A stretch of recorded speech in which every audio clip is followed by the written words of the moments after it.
Some people say, you're not conscious in death of life. Other people say, you're not conscious in life of death. Different people, different sayings. I say, you're conscious of both, in both. Many possibilities in death. Many possibilities in life. GRN Norton, the literary type, is anyone who would rather read than engage with a physical person. GRN Norton, I sit this evening and tell myself that I'm going to deal with this migraine by putting a few thoughts onto this word processor screen. I press play on a recording of mine, almost right at the top of the hour this evening. This is one of my favorite records. It says a lot without saying anything. I'll put this writing away and hopefully be happy with my first paragraph. I've been pretty surprised how some of my records from the past hold up when given my full focus. Beauty Within from 2022 suggests that the uncertainties around the holiday season isn't such a sort of a positive affirmation, rather than the expecting of a negative outcome. Most of my headaches are self-generated darknesses, which come from trying to write about what occurs to me in my mind, which might all be of the weather-vane variety, so to speak. What oblique do I know? Despite our doubts around our mind's picture of gravity and aging's sure action, life in this corner of the universe continues, right up until sleep. I don't struggle with personalities too much, because I know that I'm something of a personality myself. Maybe if I don't take issue with others' antics, they won't take issue with mine. I mean, that sometimes I write therapeutically. I start with a crude brush stroke. I'm a builder in the basic sense. I enjoy this process of gradually developing an article. New word usually helps alleviate my stress and anxiety. The thought occurred to me lately that somewhat recalls loss. It goes like, failure to plan ahead is tantamount to planning to fail. But isn't this itself just a bothersome harbinger, or hardbringer? Spelled phonetically. I know that I don't want to bring any misfortune. That's it. But can I paint a picture and have it not somewhat come true, too? I saw an interesting map of the universe this morning, based on the months of the year, and it occurred to me that I'm having a hard time getting around the thought of this year's meaning. Is it astronomy, or is it the year of our Lord? This is from the Latin term, Anno Domini, or the year of our Lord, which connotes the years since Christ's birth, starting with 1. I see it as tradition and politeness. I sure don't want any pickle, so I'll for one, keep it as holy as I can. The dates on the Gregorian calendar are just right, the way that they are. There was a big unlucky earthquake 22 years ago, but I think that I should get over it. We mortals don't have any more control over acts of God, in the past, or future, such as weather, or earthquakes, than we ever did. So, let's be more honest, please. An act of courage and humility will light forever. Hallelujah and amen. But an observance of courage and humility may not save you from an earthquake, if it's under your feet right now. Unless such is in the form of a helicopter airlift out there. That could save anyone, for sure. Our animistic society is accursed with our superstitions. Only, I should get it instilled in my mind that if a tsunami is headed for my village, saying prayers maybe won't help anything. Remembering your checklist, though, might be the best thing to do. I guess that's saying the same thing. Failure to have a preparedness strategy for natural and man-caused disasters is never going to be the same thing as a clear victory. In natural disasters, no one wins, except for those who are prepared. But in an earthquake, all lines are crossed and forgotten. Boundaries of health, wealth, prestige, power, all become jumbled, ignored. What a time the cheap horn lowered, Horatio, or some other such prestige. I've gotten most of my glitches ironed out of this writing. I don't seem to be in any pain. Life isn't a struggle.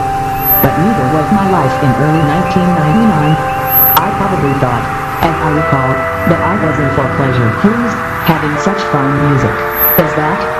But I nearly died. I may have a personal relationship with yesterday's dinner. But, with the apparent waste in our food service and products industries, our carnivorous diets, real peace of mind is so illicit. If the very act of putting the bird feeder out behind your apartment is basically a harbinger, then what have we done wrong for nature to be fed? I've attested to the intense force of gravity, as I've seen fit. That is not a crime. At any rate, down through the years, men and women have tried to talk sense into their own esoteric and overt natures both. This will earn you a better relationship, if you're living right, today. You're not all alone. Your mental illness nearly got the best of you 26 years ago, in 1999. But, I tell myself, I've made progress on every personal issue. I'm a changed man. Back then, things looked bleak. I think, because there was a lot of embedded corruption. The kid with soldier of fortune mentalities liked their heavy, black guns. My music had to acknowledge such, not in agreement, but in deference. Or so I suspect. I saw a motto yesterday, which went like, external men know everything. And they're always running somewhere with the ball. But, my own experience reminds me, spirit will have her say. I've myself got a nearly perfect mixture of inner serenity, and the gift of a sure puppeteer, up in the rafters above, who favors me, and usually secures for me a good outcome. That's not the puppeteer, you say, that's a nuanced relationship of formidable infinitesimalitude. So, very truly, I'm grateful, and am going to count my blessings. If saying this will matter, well, I've nearly finished this writing. I'm very blessed and gifted at this time in my life.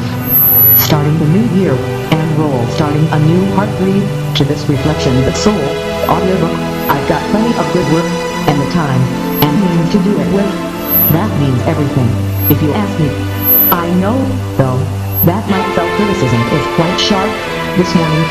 Only any creative work that I can somewhat get down, without problems or issues, will be the same thing as getting myself down into the groove.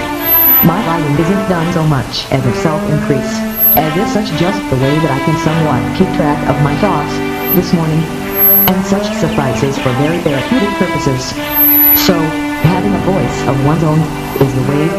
Such brings me a sense of purpose and meaning. I think that the best way to see this is just as my own content developing, not as any great thinking, especially, but Spirit's word, if received mindfully, can turn a dark and isolated time around. To each their own is a saying which I've lived by for a while. Know thyself.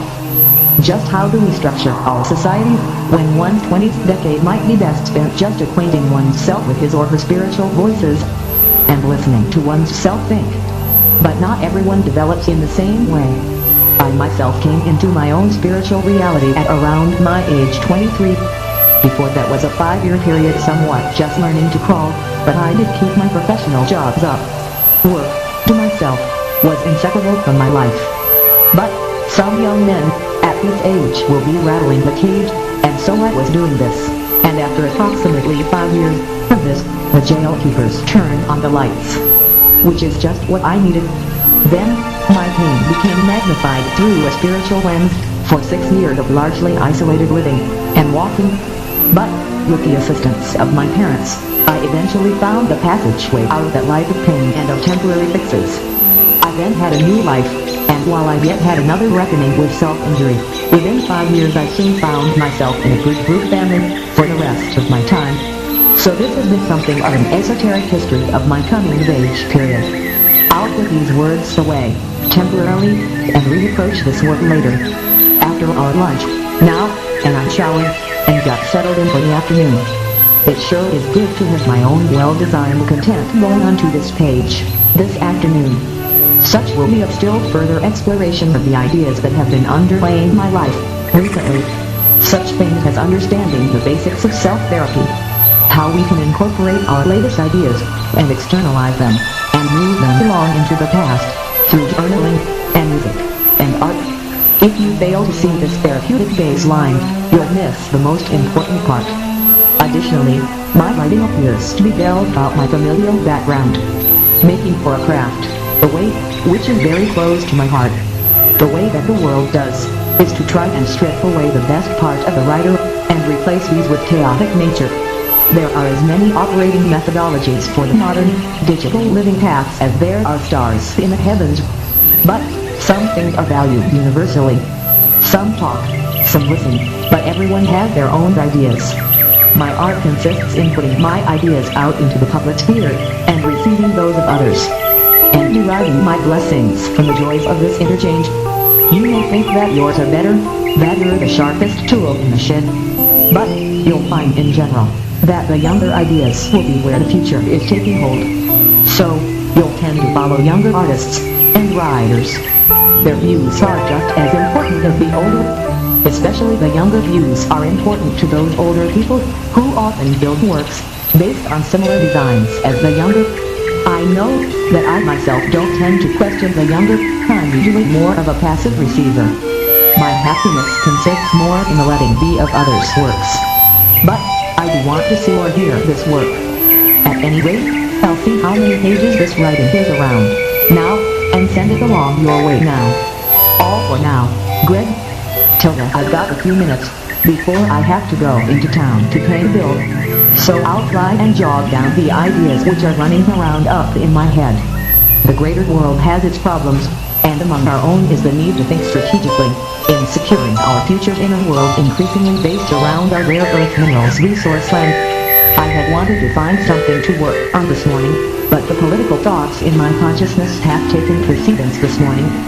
Digital citizens all have personal politics, and a certain amount of this Monday, January morning required that I look closely at my thoughts and jam a little with my spiritual muses to figure out just what those politics are like. This is like what I was mentioning earlier, how a 20-year-old will be at the zenith of his work career. But for myself, around 5 years after my high school graduation, my life was at a stopping point. My work skills and ability somewhat turned around back on myself, and serious spiritual self-scrutiny began in earnest. I realized that I was waiting at the doors of wisdom in my life, and so my spirit immortal combated by indoctrinating me into a consciousness of the higher ascended realm, which exists unseen all around our lives. This, of course, was a big shift in my life. Everything else took secondary roles. All that mattered now was my inner journey, and the learning the ways of what I had only just encountered and came into. I had been handed the consciousness of the inner spiritual consciousness, and rightly saw that this itself were the very keys to wisdom.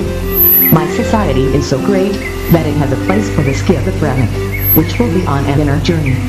I didn't like being given the label and made to get antipsychotic medicine injections monthly, but I knew that I had to make the best of things. So, I gradually began to be entertained of a progressively richer inner thought life, and this which I'm attending to this morning. These politics are a part of this consciousness which only a few enlightened people are conscious that they even possess. This is a presence of mind, and this is what it takes for some of us to make us who we are supposed to be. I was allowed into the inner conversation because I saw through my own self the pointlessness of my vain pursuits. I said to myself that this spiritual consciousness might just be the missing puzzle piece that sets my soul free to really soar. So, starting from humble limited understanding, and from being given the kind of 7-year ache and agitation which compelled me to self-medicate to alleviate my disease, I gradually began the slow process of enlightenment for my own soul. I'm reminded of the book title, which I may have heard of, called Saving Lucifer. The walk then was hard for 7 years, but following a serious self-injury in early 1998, the curse was reversed, and I entered into a kind of second life, and given much wider range and reach as a spiritually enlightened soul, not just as a drug-savvy hippie. So, this morning, not only am I considering seriously my own views, how do my own politics feel about faith, humanitarian crisis, and lapses in other nations? Do you see the need to stay up on the brutality on the other side of the planet? As Americans, we are dwelling on the imminence of the present politics, which must acknowledge the need to be strategic in procuring our natural resources. People 30 years ago had no idea how insistent the needs for rare earth elements, for instance, would become, and what we have to take into consideration in order to be forward-thinking, competitive people. So, while we've got to stand on our personal spiritual relationships in our lives, we also have to put time into thinking and listening to our own thoughts and registering what I do believe in, what I think, and what I don't think. This is intrinsic to being allowed into the immortal conversation. As I was saying, as a 23-year-old man, 5 years after high school graduation, I was indoctrinated into the spirit world. And then it became absolutely necessary to listen to these spiritual voices, the voices of the schizophrenic, so as to learn and decide for myself just who and what I do believe. What can a person do without having disability insurance to serve as a bridge across these troubled waters, when we're just paying dues for the future and really listening to one's own voices? Who am I, really? What do I feel is really important? So, this is what I must do in changing times, to acquaint myself with the answers to these two questions, and to weigh things for my own self. So, without some flat in my personal line, so to speak, then I won't have time or place to do this thinking and considering. For myself, the mental health care system was very important, and my Social Security disability insurance allowed me to do this self-work, putting God first, so to speak, before anything else. So, I found my own answers. In fact, I've got so many ideas in my mind and consciousness that I feel the need to write them down, if only to keep track of these thoughts and make sense of them from the outside person's perspective. So, and when I identify as a writer, from my parental role modeling I received all of my years at home in my parents, then I can just see my way to getting to capture these ideas. I have become the wisdom keeper, a knowledge receiver, a knowledge recipient. At any rate, there is much to think about this morning, and after this time for considering, I feel I can then get along in the best way possible. But only after this considering time. And this writing is a part of that. So, this is what my mind is doing this morning, acknowledging this inner journey for myself this morning, in the form of this writing, is a part of this. At any rate, we've got a beautiful, sunny and cool, or brisk morning. At our hottest this week, will be in the middle 50s Fahrenheit, so this is a mild winter time. I'm sitting indoors on this couch, and relishing in the sunshine coming in through the window across this room. I'm very glad to have this good work to do, and being in possession of the motivation to write these thoughts out is more than many have got. So, I've got to give my credit to the guardian spirits in my life, for mindfully getting me through this work. In between world politics, and my personal politic, there's time for getting such thinking onto paper, and not letting all of these thoughts just pass me by. So, this is what I am given to do this morning. I can't sense these thoughts coming to their logical conclusion now, and so I'll wrap them up, and add them in with the others, and then see what I get myself situated, here on this couch, and start writing with the first ideas that come to mind. This morning, we've had our breakfast medicine meeting, and I've returned to our apartment, and have sought to busy myself in craft practice, for some chores, and I'm settled on this writing. So, it's good to have some ideas going onto my page, right now. Such shows the willingness of my spirit, and that my current writing program is met with self-approval. Today's weather is mostly sunny, and starting out chilly, with the temperatures up in the middle 50s today and tomorrow. Having something to show for the time spent is my objective, and I can reasonably see that my course is improving. I'd know it if anything was amiss, just by looking at the first ideas that arise to the surface. I'll be glad to get our quarterly inspection behind ourselves, so that we can get along into this week. I've lived in group home type accommodations since 2003, and this is one of the best I've seen. So, this home is upkept very well, and there's no issues on our minds, or at least my mind.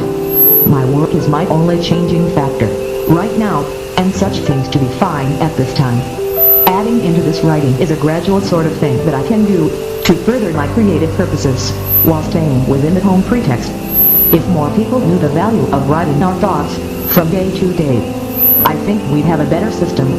But speaking for myself, I spent almost the entire decade of my 20s medicating a pain, which I felt that I had, rather than attending to any artistic path.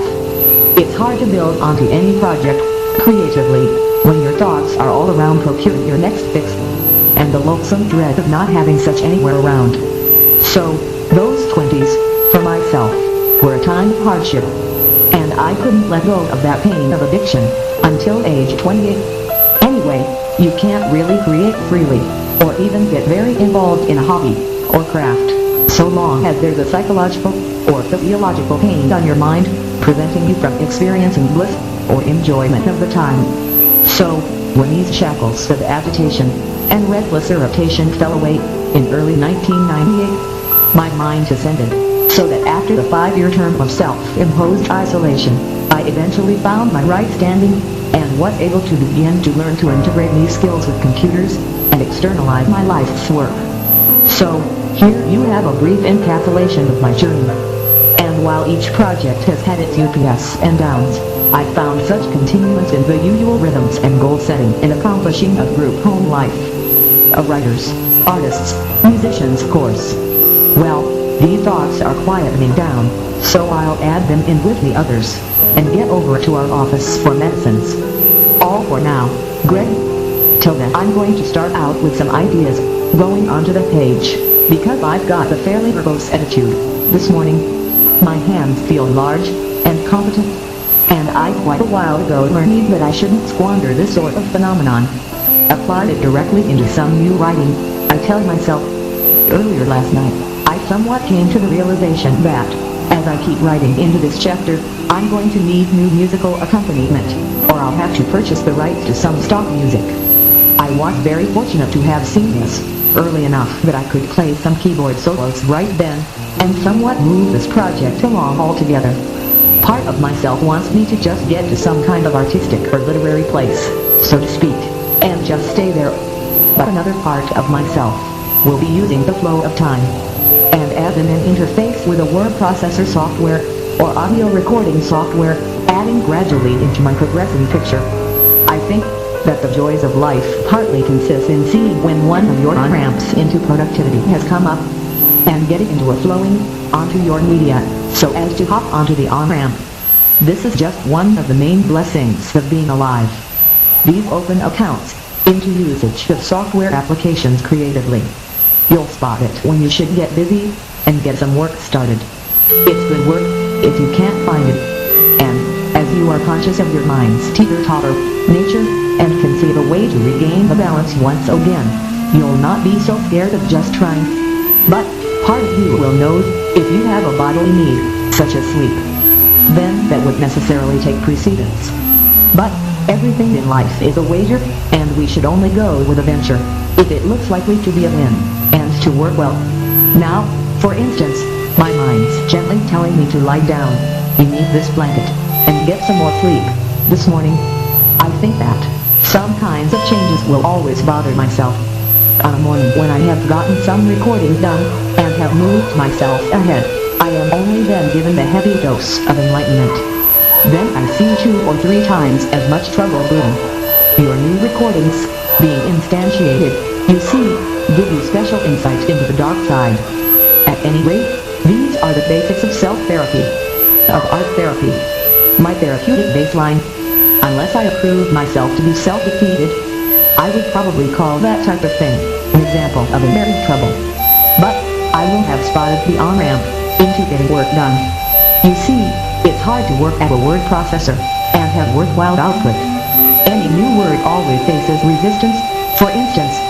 In fact, it's just hard to find the energy to operate software such as this, and to write, and to make it work. But, this time, I spotted the stream entry, the on-ramp, and my motivation to get and keep writing together came somewhat from my seeing the conditions favorable to me writing. Well, these are just some thoughts. At times like this, I sometimes feel it's necessary to just count my blessings. My senses are around me sufficiently to keep this going smoothly. I'm gifted with amenable conditions. Times are tight. I guess they always have been, these days, but I'm given space and liberty to just get my thoughts onto paper. See, I'm getting impressions and reflections of a previous time, which had worse problems than this one may. But, whatever it is, I'm given the understanding of how, rather than trying to get it all in my mouth at once, I'll take it in small bites. It's just an unwieldy noodle, perhaps, but I see and understand this, and this, I think, is something to be grateful for also. Because, when that comes up, I can't lay my heavy burden down, so to speak. instead of feeling like I'm obliged to deal with the worry of a thing. At any rate, I'll set this writing aside for a while, and get ready for my lunch. Later, and it's my bedtime. I am not at a complete end of the line, however, since I managed to produce a little piano record last night and this morning, and have gotten it into the online environment just this evening. So, now, see, I can't just sit here and still feel like I'm accomplishing something worthwhile. It could be argued that this is the supreme accomplishment of our Western civilization. This passive accomplishment. I've always thought to myself that the Maitreya's cheese mission, back in year 1, Anno Domini, was as a herald for the printing press, and that the world of mass marketing and the Industrial Revolution, which brought on the discovery of electrical current, the light bulb and the radio, and the internal combustion engine, the automobile, and the airplane. You see how the printing press gave rise to these others as a matter of course. Optics brought in telescopes, and microscopes, and standardization of medical practices was wrought in by chemistry, Lister's sanitation revolution, and human anatomy gave us the worlds we know today. The matted tangle of hair shafts, and follicles and roots is what makes my inner life so delightful. And I'll be even more glad when I can see past such easily. When the light shines on me, and these snares and entanglements fall away. At any rate, these have just been a few ideas to get myself along into sleep. Tonight, I'll wrap them up and add them in with the others. Now, all for now, Greg. Till then, starting in with some writing. The sunny, 29-degree morning. We're expecting the temperatures to rise to about 40 today, before being back up to middle 50s tomorrow, and partly cloudy and chilly through the weekend. Yesterday was a good day for myself, and I had enough spare time to completely reformulate my new heartbreed, this audiobook you're reading, or listening to right now. This has given me a much more positive view onto things, in general. I sit to get the first ideas down onto paper which come to mind, here shortly before our first meeting of the day. The sight of the morning blue sky in the west, and sun-dappled trees, as the golden heat and light soar sizes in the east behind me, make me, for one, feel so good. You've heard the expression, I'd like to stay right here, in this moment forever. Well, this describes the way that I feel. Today is Thursday, the third one in January, this year. Since I've gotten myself out of bed this morning, the jobs that I've got to do, it's making me sweat, it's stressful. But it's work. It could be a lot worse. I could have to be in the public eye for 8 hours a day. I remember very well how tired that keeping and taking care of anything that needs attending to on the front end of a grocery store made me feel. With my limited real-world skills, my scars which I can't hide, I would be worn out after 4 hours of that. So, having a new record, this You'll Need Fire, reminds me again of precisely how hard the working world is. How much energy and exertion is required. So, it's back on the work crew, for me. But, it's exhilarating. Like, the time to feel the extremes, and know that there's a long way to go still. The daily road is long. It's hard. At any rate, if I can make one person's heart happy, then that might be the best of my whole day. The workday is like, give them what they want. Absorb the difficulties. This, right here, is what they pay people real money for. Anyways, I hope that you understand, if I tend to filter the words out of the bad enough, I'm going to stay within my rights. My work is not just easy. Some customers are hard to please. This stuff is all reverse psychology, and the type of itch scratching, that's kind of hard to find. I think that my listener will enjoy the full-length combo weapons of the Silver World and You'll Need Fire sets. Yes, WYNF will be this album name. The 70-minute show. At any rate, we're experiencing the chilly cold 25-degree Thursday night. Rain tomorrow, and partly sunny for the weekend. I'm looking forward to the sun, myself. My bird feeder on the back porch is commonly frequented by cardinals, and rent our usual visitors. I'll be up past bedtime tonight to get this work behind me, so I'd better get started on that. I'm enjoying the warmth in this apartment, and the thirdness of candlelight St. brew, which I've enjoyed. Black tea has put me in the blissed out, tranquil mood. This pedantic time listening to now has made the whole Dervish wave's length. The Dervish planet. But he's brilliant and irreplaceable. There's a place for each style, each different artist. It's special to hear an artist going full on into the style he or she is best at, such that you get the impression that he's never tried that hard before. At any rate, I'm trying to finish this essay by tonight, so that I can build my new chapter revision after I wake up tomorrow morning. Well, no such luck. I fell right to sleep early last night. It's the next morning and I've still got a ways to go to finish this article. So I'll just get down in writing an accounting of how this morning progresses, this third Friday in January to go, when our skies aren't at all cloudy. Instead, beautiful sun prevails. My sun salute feels right for the time, and this somewhat clears the cobwebs from my mind, as it's supposed to do. I'm sitting on this couch shortly before getting over to our office for morning medicine, and seeing what thoughts may arise. When I get back over here, I'll see then what it looks like then from my perspective.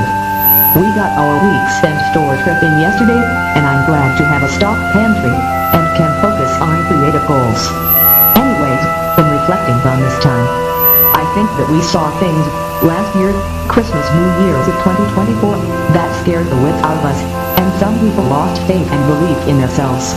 And then this year, such a serious malfunction in riot suppression overseas.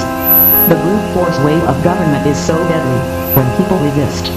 And I saw how poor people tried to stand up to it, and got obliterated, which I think wasn't intended, but the outcome was unavoidable, given the brutal way. Meanwhile, we're still somewhat trying to forget what we saw in the greater world's news the previous year. Some serious malfunctions, mass transit accidents, mainly, that shouldn't have happened.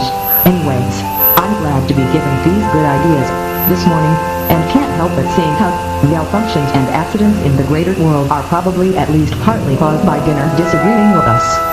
I'm today just glad when things go the way they're supposed to, and everyone arrives safe and sound. Thoughts of travel shouldn't be this stressful. The world's not shrinking, instead it's getting more densely populated, and the technology, the artificial intelligence, keeps pushing us further into a simulated human, consciousness-guided type of workplace, where we fear that a temporary power outage or electromagnetic interference can destabilize everything, and result in people not knowing how to do the job they're assigned to do. So, what we'll have to do is always train people to do the basic job requirements, manually. Cashiers always need to know how to work some map in their mind. For instance, if we're to get past the outages that will come, worry over this, I think, would be more stressful than anything, this having to shift back and forth between manual controlled and computer controlled operation. And when having a clear head can mean just remembering to remember the latest visualization, to relieve the particular tension. People that don't easily get flustered will be highly important. I mean, people will have to know how to hold the line, even if their technology malfunctions. But, speaking for myself, my smartphone works precisely the way it's supposed to. But, downtimes, and corrupt memory areas still sometimes keep me sweating any time they come up. When really and truly, we've based so much of our lives around these smart devices. We just want to know how to operate without them. But, we'll have to. So, it might help you to keep a notebook and pen with you at all times, because you somewhat like to do your thinking externally, in the palm of your hand. Having the notebook to jot notes on, across time, might prove to be your saving grace. Of course, many people don't know how to read and write, and these will need to be more reliant on sketching, or drawing. At any rate, these are just some of the ideas in my mind this morning, as I'm sitting here, thinking of what to add into this word processor. I seem to see our digital society spiraling downwards. But then I remember how the youth of a time gradually always take the reins away from the older, and everything is always transitioning into the hands of the youth. At least this is what I can see from here. So, this brings me peace, and I'm always encouraged when I see young people who are lots smarter than I am. This is actually a very good sign, and means that everything is normal. See? Anyways, I've got these ideas coming to their gradual conclusion now, so I'll wrap them up, and send along your way now. All for now, Greg. Till then, this is the third Sunday in January this year. I'm going to try and get some ideas down on paper, and see what is right beneath the surface, this morning. One never quite really knows what will arise on any given time. The trick is to keep trying, even when you don't get the exact results you are expecting. This is the main hurdle, if you ask me, for younger writers to get past. The youth are tasked with reconciling the polarities of any given family, whether this is east and west or just whatever. This finding of harmony is no simple matter. Genetics will be finding their place, finding their balance. And the world's action is as a never-ending distraction, when a young person wants mainly to look within, and remember anything good starts within. Within peace and contentment. The desire of the heart will be to express outwardly an inner vision, which must be located before anything else. But the person has to live, and so some kind of work to just keep up his or her rent and utilities will be crucial. But I think that a writer's ultimate purpose will be to express outwardly the precise inclinations of the heart. He can know that if he wants some specific precious thing, he wants to make it himself. I'm not talking about appliances and devices and instruments. These are very important in this day and age, but there should be an intangible or diaphragmatic desire to express outwardly the specific artistic dream he has. Part of the reading life for a young person is to figure out quite what it is that he or she likes, so as to know from where to begin in finding his own vision. The finding of an original vision of one's own is the hardest thing someone will have ever done. The finding of such a vision is harder, in reality, than keeping up a job, which might not require your full intelligence quotient. But starting a new art, music, or literature course will be your challenge. This will require listening for the faintest of expression, in the getting down of the specific formula. I remember many times, starting out writing, it was a matter of grasping onto the most tenuous, ephemeral impulses, to describe something which is truly original. Isn't this what such really boils down to? Your heart might be born of the intangible, and only find purpose and growth as you have articulated the ineffable, the indecipherable. But you should believe that you can describe it. If you strive and quest enough for what a matter could be, you'll eventually get such articulated. But such may be unlike anything that has ever existed before, in this place. At any rate, these are my thoughts around the kind of deep reaching that may be required for you to articulate the intangible from within yourself. Well, the time is at our lunch, and I'm just about to get over to the office for this after lunch now, and it's a good unbothered time to allow my writer's mind to stretch out. A sunny Sunday afternoon. I wound up just lounging and listening to music. Not much got done. Well, the time now is right before our evening meal. I'll make a trip over to the dining room in a few minutes and pick up a plate of food. I'm looking forward to the new week ahead with glad optimism. I'll hopefully see opportunities arising later in the week for myself, as I have sent away for a new personal optical disc player, and I am looking forward to receiving this item. Anyways, I'm going to get a good night's sleep tonight. This article is coming along somewhat slowly for me, because I seem to be focusing on the minutiae of the passing of the day. I'm going to be glad when this writing takes off, later, as ideas seem to come, and want to be written, whether I myself prefer them to be or not. I'm a natural at this writing business, as the ideas of any given day are usually somewhat larger than I am. I'll get them on paper, just to save some record of their passage. This, I think, gives my writing birth and intensity, as if given purpose and meaning from those who inhabit the heavenly sphere above. You can't just have relationships with those who have left this plane and gone beyond, without this proliferation of good ideas. So, I'm very blessed, since, as a child, I always wanted to be a writer. So, I'm pretty happy with the situation. At any rate, I think that there's something of an absolutism of self-evident, objective truth in our world today. I think that if a nation is daring to be different, and if they are thinking in a strategic manner about other people's property, whether they'll want to take it or not, then they'll pretty much just have to accept whatever comes of that. I myself disagree that we've got to acquire or occupy Greenland. I think that the Hudson Bay would be just as mineral rich as Greenland, and if we want to mine for strategic minerals, we should work with Canada to do it there. I wondered if we're prepared to fight our neighbors over property that is all theirs, or not.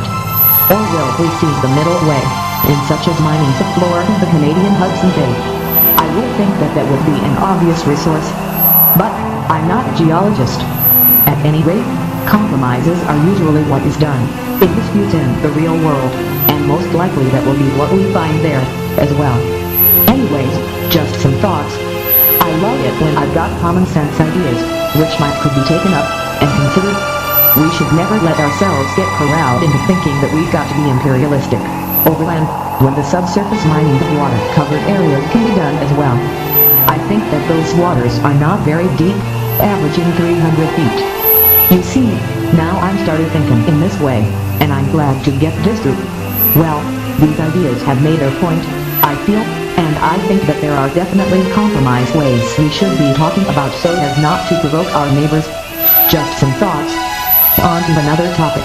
Now, I have had an insight lately about how we should just keep a personal notebook in our shirt pocket to somewhat get down any ideas you may have at any time in your day. When we interface with a blank notebook page, if we're thinking and really conscious, we're basically doing the same basic thing as we do with a smart device. We're interacting with the primal ground of being, the working at a basic human field, on a lasting medium. Writing is a way of talking with one's God, at the basic level.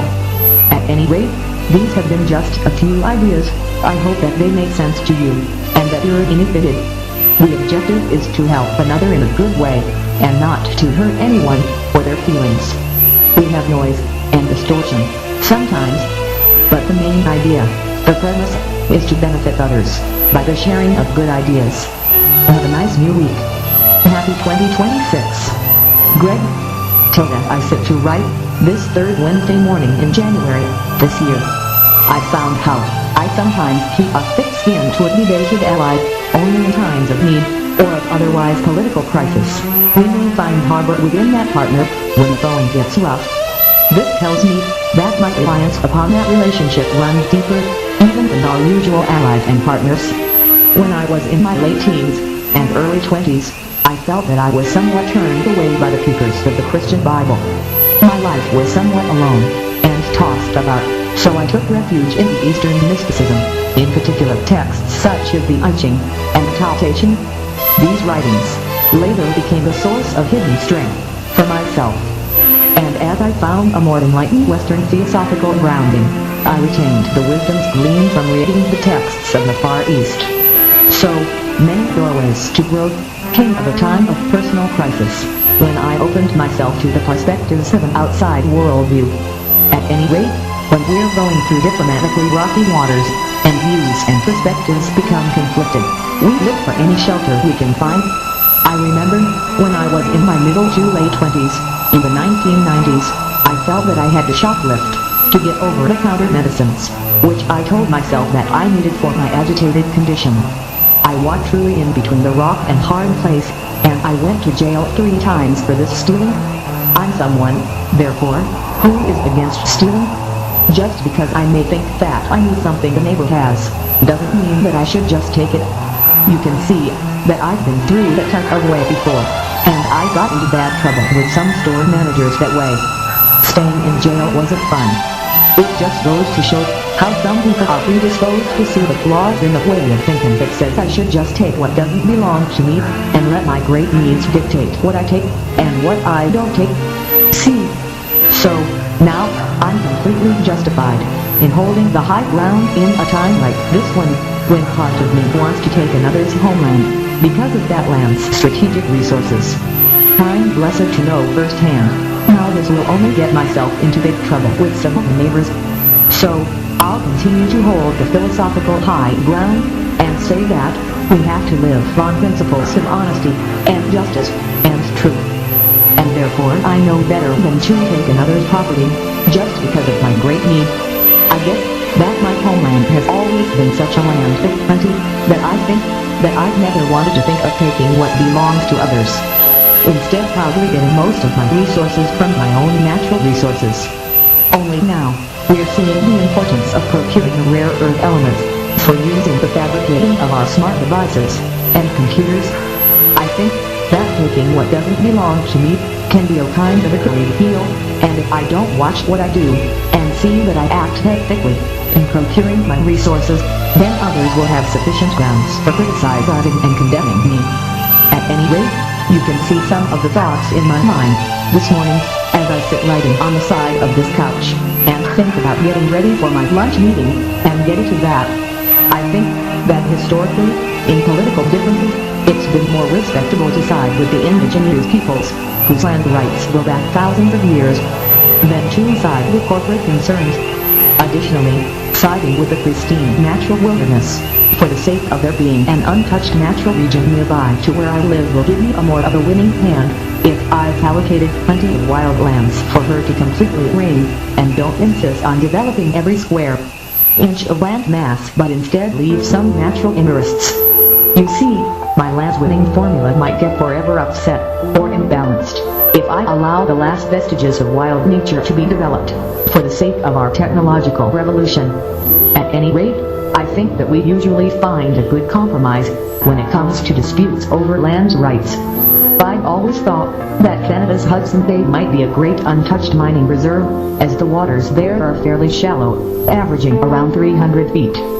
This would allow for mining of its bed without much difficulty. We might find that we fare better by partnering with that area's government than by thinking we've got to take something land that doesn't belong to us.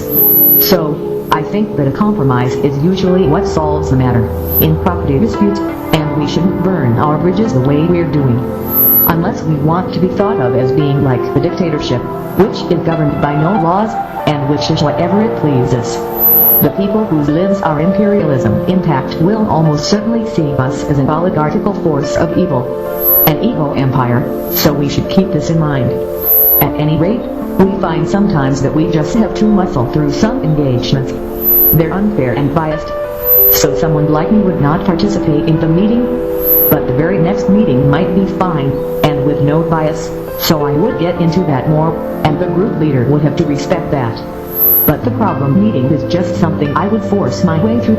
As a matter of course, my boundary would be more strict, and I wouldn't allow anything through, if only so as to protect myself.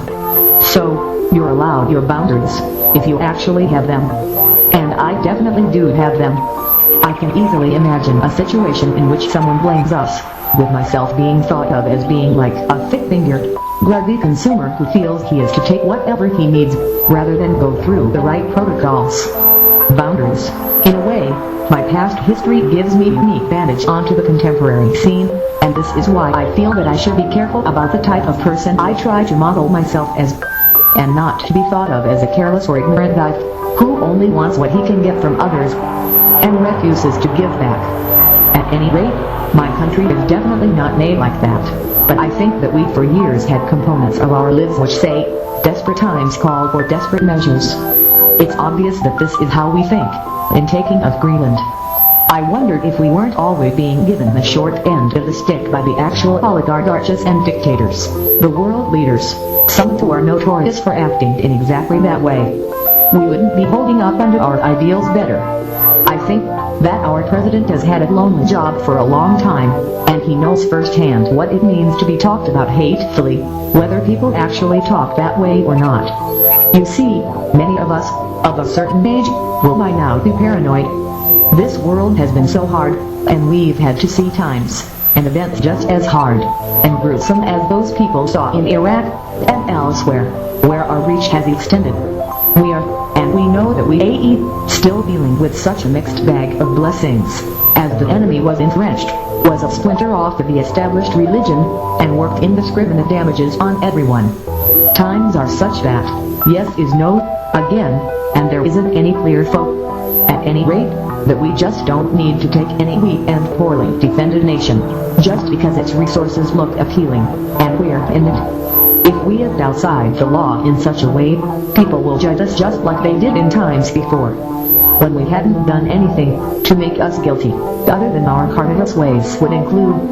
But if we're on speaking and waiving terms with cows and pigs and chickens, as some of us aren't we in violation of the rules of civility by eating those animals? We're just some of us not meant to live in this world. We're from the heavens, or else we're just dumb ghosts who lack tact or real living strategy.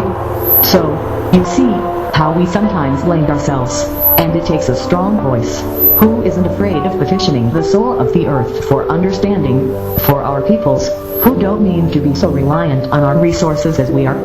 I think that there's something we'll discover around the bend that will be thought of as atom-scale computing. In other words, we will build binary computing devices using individual atoms, and therefore size and power consumption of these devices will be so small and minuscule, and the materials required will be very few. So, now that you have seen this little bit of information, this possible hope on our horizon, how do you feel now about where things are going? You see, our power needs will be a lot less when we're computing on the atom scale. When the circuit boards are that small, we won't use much electricity or materials, either one. So, I think that this diplomatic crisis is a false flag, a false alarm, when we are all about to step into the realm of nano-computing, I mean atom scale, and our needs for resources will actually just be a lot less, and we'll still have these wonderful flat, and rollable and foldable displays we like so much. So, there, I hope you'll find these ideas interesting. I'll wrap them up, and add in which the others. Now, all for now, Greg, Tilda. I sit, this morning, this 4th Friday of January this year, and get used to the thought of this writing, and of finishing my latest audiobook chapter 3. I've thought about if I should close the writing for the book now, or continue onward into a new 4th chapter.